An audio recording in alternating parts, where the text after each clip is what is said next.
नमस्कार दोस्तों, आप सभी का हमारे भक्ति एंड फन वीडियो चैनल में स्वागत है। आज मैं आप लोग को साल 2023 में छठ महापर्व कब है, नहा खाए, खरना पूजा विधि और व्रत से जुड़ी 10 जरूरी बातें बताने जा रही हूँ।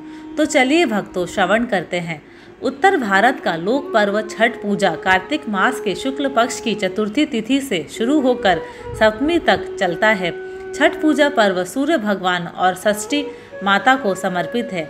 छठ पूजा व्रत करने वाले भक्त करीब 36 घंटे तक निर्जल रहकर भगवान सूर्य को अर्घ देते हैं। छठ पूजा व्रत कठिन व्रत में गिना जाता है क्योंकि इस व्रत के नियम बहुत कठिन होते हैं। इस साल छठ पूजा 19 नवंबर 2023 को है। छठ पूजा का व्रत संतान सुख, बच्चों की खुशहाली और तरक्की के लिए बहुत खास है। चलिए जानते हैं नहा खाए खरना और छठ पूजा कब है। नहा खाए 17 नवंबर 2023 दिन शुक्रवार को किया जाएगा। खरना 18 नवंबर 2023 दिन शनिवार को किया जाएगा। छठ पूजा 2023 संध्या अर्घ 19 नवंबर 2023 दिन रविवार को किया जाएगा। उगते सूर्य को अर्घ 20 नवंबर 2023 दिन सोमवार को किया जाएगा। अब मैं आप लोग को छठ पूजा से जुड़ी 10 महत्वपूर्ण बातें बताने जा रही हूँ। छठ पूजा पर्व की शुरुआत 17 नवंबर 2023 दिन शुक्रवार से होगी। छठ का पर्व 4 दिन तक चलता है। इस व्रत की शुरुआत नहा खाए से होती है। नहा खाए के दिन व्रती स्नान करने के बाद सूर्य देव को जल अर्पित करती है। खरना के भोजन ग्रहण करने के बाद यह व्रत शुरू हो जाता है। उषा अर्घ देने के बाद ही इस व्रत का पारण किया जाता है। अब मैं आपको बताने जा रही हूँ कि छठ माता की उत्पत्ति कैसे हुई। छठ देवी तो सूर्य देव की बहन है, लेकिन छठ व्रत कथा के अनुसार छठ देवी ईश्वर की पुत्री देवसेना बताई गई है। देवसेना अपने परिचय में कहते हैं कि वह प्रकृति की मूल प्रवृत्ति के छठवें अंश से उत्पन्न हुई हैं, इसलिए मुझे षष्ठी कहा जाता है। छठी मैया यानी षष्ठी मैया संतानों की रक्षा करने वाली देवी मानी जाती हैं। अब मैं आपको बताने जा रही हूँ कि छठ पूजा में डूबते सूर्य को अर्घ्य क्यों देते हैं। शाम को सूर्य उपासना से संपन्नता आती है और व्रती की सारी मनोकामनाएं पूरी हो जाती है। सूर्य को अर्घ्य देने से कुंडली में सूर्य की स्थिति मजबूत होती है।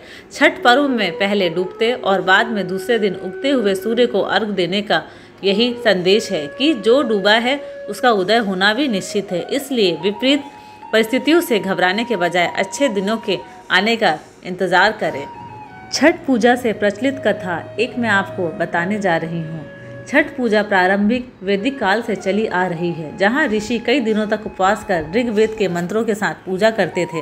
पुरानी कथा के अनुसार सबसे पहले सूर्यपुत्र कर्ण ने सूर्य की पूजा कर छठ पर्व का आरंभ किया था। भगवान सूर्य के भक्त कर्ण प्रतिदिन घंटों कमर तक पानी में खड़े होकर उन्हें अर्घ देते थे। सूर्य की कृपा से ही वह महान योद्धा बने।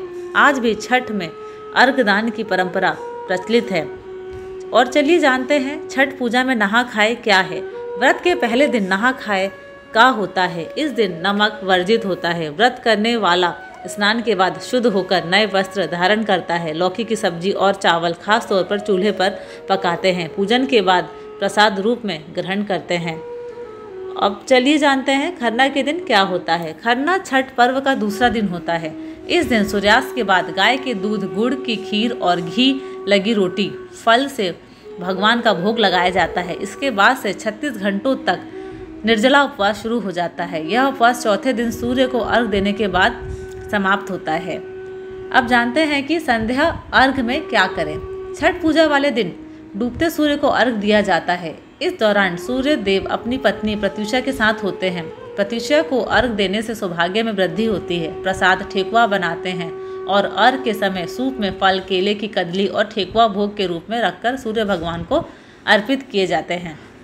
अंतिम दिन सूर्य को वरुण वेला यानी सुबह के समय अर्घ दिया जाता है। ये सूर्य की पत्नी उषा को अर्घ दिया जाता है।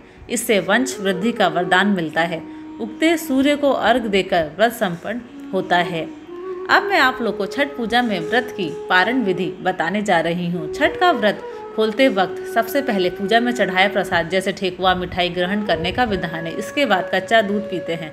इसी के साथ छठ पूजा का समापन व व्रत पारण किया जाता है। धन्यवाद। आशा करती हूँ कि आपको मेरी जानकारी पसंद आई होगी। अगर आपको मेरे वीडियोस पसंद आते हैं तो प्लीज़ लाइक, शेयर और सब्सक्राइब ज़रूर करें।